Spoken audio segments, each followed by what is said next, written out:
It'd be wonderful if life never tempted you. If you could just go day to day, winging it and always do right. But that's not how the world is. That's not who you are, if left to our own devices. With enough opportunities, eventually we'll mess up, we'll drift, we'll stray. That's why the greats have what Marcus Aurelius called epithets for the self, or what General Matters has called flatus rules. Know what you stand for and stick to it, he said. Draw the line and hold it. As a practice, it is a set of rules to live by. The Stoics believed that life was complicated, more importantly, that it was exhausting. So to create rules was to help ensure that we stay on the right path, that we don't let the complexity and the nuance of each individual scenario allow us to compromise on the big, high standards we know we hold. Rule number 1 in the morning. At dawn, when you have trouble getting out of bed, tell yourself, I have to go to work. As a human being, I'm going to do what I was born for. Or is this what I was created for? To huddle under the blankets and stay warm. One of the most relatable moments in Marcus Aurelius's Meditations is the argument Marcus Aurelius has with himself in the opening of Book 5. It's clearly an argument he's had with himself many times. On many mornings, as have many of us, he knows he has to get out of bed, but so desperately wants to remain under the warm covers. It's relatable, but it's also impressive. Marcus didn't actually have to get out of bed. He didn't really have to do anything. One of his predecessors, Tiberius, basically abandoned the throne for an exotic island Marcus's adopted. Great-grandfather Hadrian hardly spent any time in Rome at all. The emperor had all sorts of prerogatives, and here Marcus was insisting that he rise early and get to work. Why? It's because Marcus knew that winning the morning was key to winning the day and winning at life. He wouldn't have heard the expression that the early bird gets the worm, but he was well aware that a day well begun is half done. But it begs the question, what does winning the morning actually look like? What should one do after they wake up early? From the Stoics, we glean 3 habits that make the morning a success. Journal, take a walk, do deep work. Let's look at each of those individually. 1. Journal. The Stoics were big fans of journaling. If you're a daily Stoic subscriber, you've definitely heard us say that in an email war. 2. Epictetus the slave, Marcus Aurelius the emperor, Seneca the power broker and playwright. These 3 radically different men led radically different lives, but journaling they all had that habit in common. Marcus Aurelius's Meditations consists of a collection of personal self-help notes, which he never intended to see the light of day. And Epictetus encouraged his students to write down their thoughts and reflect upon their actions every day. The Stoic keeps watch over himself as over an enemy lying in ambush, he said. More recently, Oscar Wilde, Susan Sontag, W.H. Auden, Queen Victoria, John Quincy Adams, Ralph Waldo Emerson, Henry David Thoreau, Ben Franklin, and we'll stop there, all journalists. And for good reason it works. There are few habits as time-tested and research-backed as journaling. It clarifies the mind, provides room for quiet, private reflection. It gives one a record of their thoughts over time.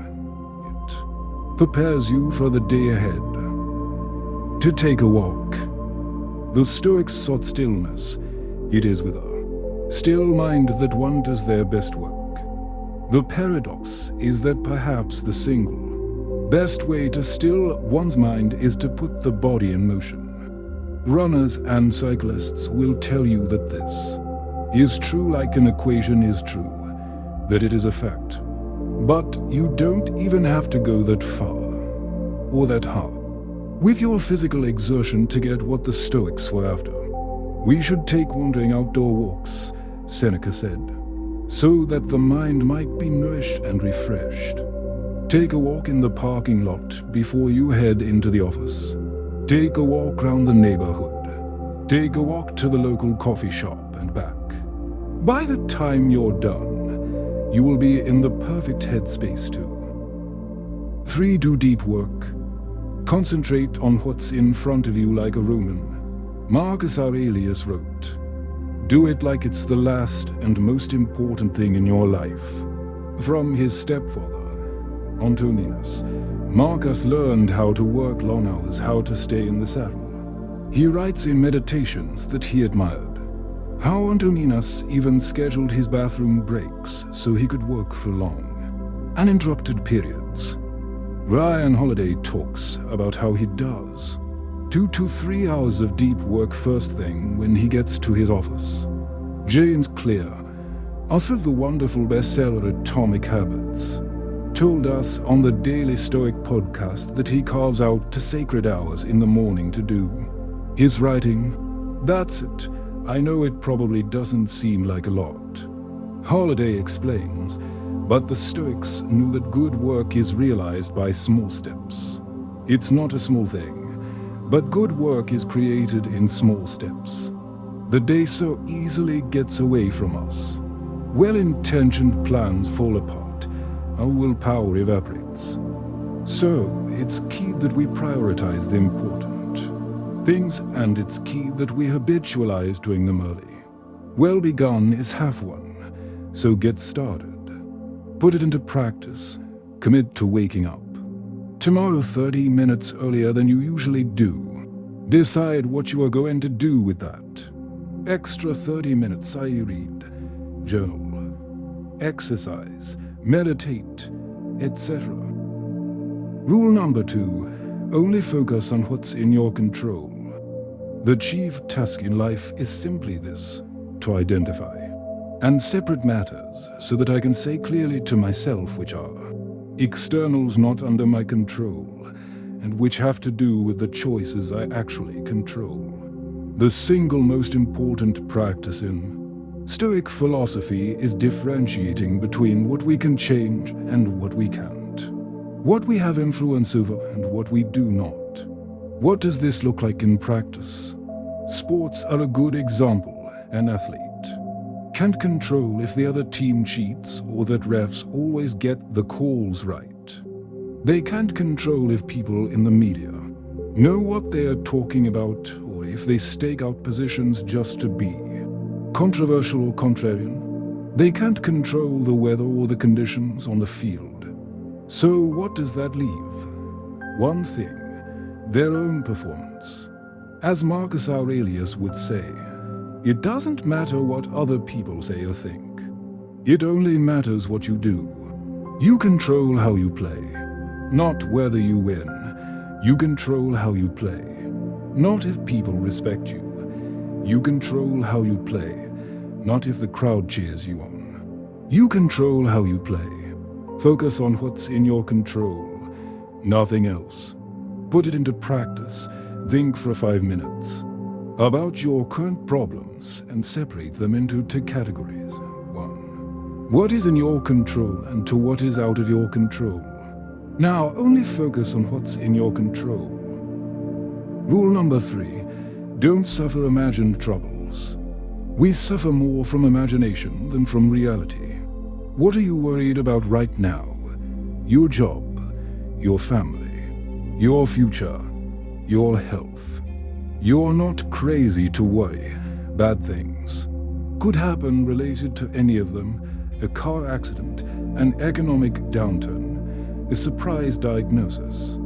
But let's go backwards in time.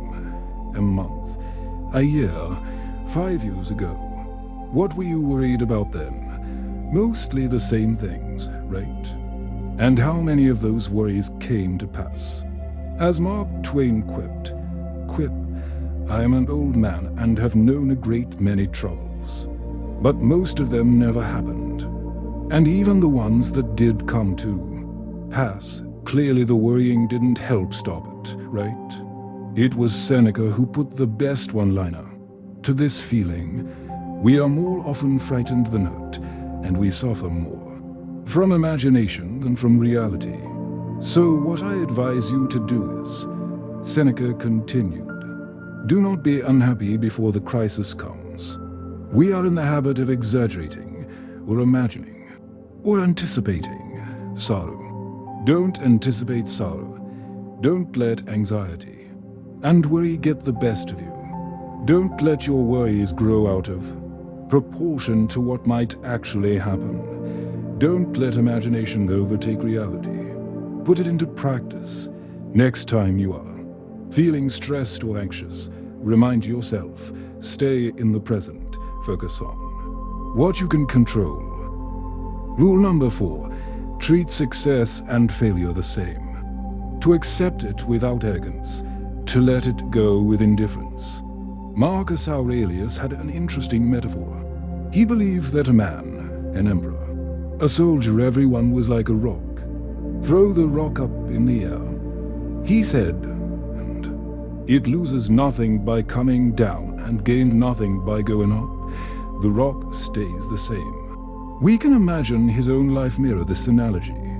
He was an ordinary man plucked by Hadrian to become emperor, yet he could have been equally dethroned at any moment as well, and late in his reign nearly was. Did this change who Marcus was? Did it mean he was better or worse than other people? No, he was still the same rock, and so are you. Whether you have a day that begins with a promotion or ends with a firing, you're the same. Whether you win the lottery or file for bankruptcy, whether you address a crowd of thousands or have trouble getting your calls returned, the question is how we're going to respond to these swings of fate. If we can follow the lines of Kipling's classic poem, if you can meet with triumph and disaster, and treat those two impostors just the same, you're the same, success or failure, highs and lows. They don't change you, they're outside you. These are indifference, you stay the same. Put it into practice, greet anything and everything that life throws at you today, the highs and the lows the same way. Rule number 5, just do one thing every day. Well-being is attained by little and little, and nevertheless is no little thing itself. Seneca wrote a lot of letters to his friend Lucilius. We don't know a lot about Lucilius, only that he was from Pompeii. He was a Roman knight. He was the imperial procurator in Sicily, then its governor. He owned a country villa in Ardea. For all his success, though, we get the sense that he struggled with many of the things we all struggle with: anxiety, distraction, fear, temptation, self-discipline. So it's good that he had a friend like Seneca, someone who cared about him, told him the truth, and gave him advice. One of the best pieces of advice from Seneca was actually pretty simple. Each day, he told Lucilius, you should acquire something that will fortify you against poverty, against death, indeed, against other misfortunes as well. One gain per day, that's it. This is the way to curbing our procrastinating tendencies. Remembering that incremental, consistent, humble, persistent work is the way to improvement. Your business, your book, your career, your body, it doesn't matter, you build them with little things, day after day. One thing a day adds up. One step at a time is all it takes. You just gotta get one small win, and the sooner you start, the better you'll feel and be. Put it into practice. Pick a project you are either currently working on or wanting to get started. What is the smallest step you can take to move that project forward? Go complete that step. Rule number 6. Make beautiful choices. If your choices are beautiful, so too will you be. Epictetus said that the root of beauty was beautiful choices. He was talking less of physical beauty, one imagines, than of true beautiful human behavior, but actually, it applies to both. A stunning woman whose looks are the result of her vanity and self-obsession will be rather unattractive when you get to know her. A man with strapping muscles acquired through steroids and a neglect of all other concerns is not really that impressive. Beauty, then, is difficult to separate from the intention, the choices which create it. So, if you'd like to look better, that gives you a good place to start in your choices, but also in your motivations and intentions. It's the decision to get out of bed early and go for a run, so you can be around to see your children grow up. Not so you can look good in the mirror. Do your makeup because it gives you confidence, because the ritual of applying it is some quiet time to yourself, not to cover up your flaws. Hire a trainer because you want to learn the discipline of weightlifting or boxing, not because you just want someone to tell you what to do. Remember, the Stoics tried to separate what was up to us and what wasn't. Things can get between you and your goal, of course, but nothing can stop you from getting started. Nothing can stop you from making a beautiful choice for yourself today. Put it into practice every time you are faced with a choice today between walking the 15 minutes or taking an Uber, between picking up the phone to have the difficult conversation or leaving it to an email, between taking responsibility or hoping it goes unnoticed. Choose the more difficult option, the option that challenges you the most. Rule number 7. Constantly ask, is this necessary? Ask yourself at every moment, is this necessary? Now, unlike any other moment in recent memory, we are being forced to reevaluate things. We're looking at our jobs, at our finances, at the places we live. We're looking at so many of the systems that have been set up, whether they're governmental or cultural or familial. We're having to ask questions about why they are what they are, how they've held up under the immense pressure and stress of this global pandemic. You can imagine Marcus Aurelius doing a bit of this himself. He too experienced a plague and was forced to spend years far from Rome with the army. There, in his tent, he sat with his journal, the pages that would become meditations, and he had a conversation with himself. One of the best passages survives to us and is worth applying to our own lives right now under similar stress and uncertainty. Most of what we say and do is not essential, he writes. If you can eliminate it, you will have more time and more tranquility. Ask yourself at every moment, is this necessary? There has never been a better time to go through your life and ask yourself about all the things you do and say and think. Is this necessary? Is this essential? Why am I doing this? What would happen if I changed? These are the questions to ask yourself every day, every moment. How much or how little you work, where you live, what your marriage or your relationships look like, the political policies you support, what you spend money on, what your goals are, the way your schedule is arranged, things taking up room in your junk drawer, or the thoughts running through your head. Most of what we do is not essential. Most of it is instinctual, or it was foisted on us by someone else. Most of it isn't actually working for us. We might be better and happier if we changed. So remember Marcus's advice. If you seek tranquility, do less. Put it into practice. Take out a piece of paper and make 2 columns. On the left side, List out all of the things that are swirling in your mind and competing for your time and attention. On the right side, write it is necessary or it isn't necessary next to each item on the list. Then, cross out all the unnecessary items on the page and in your life.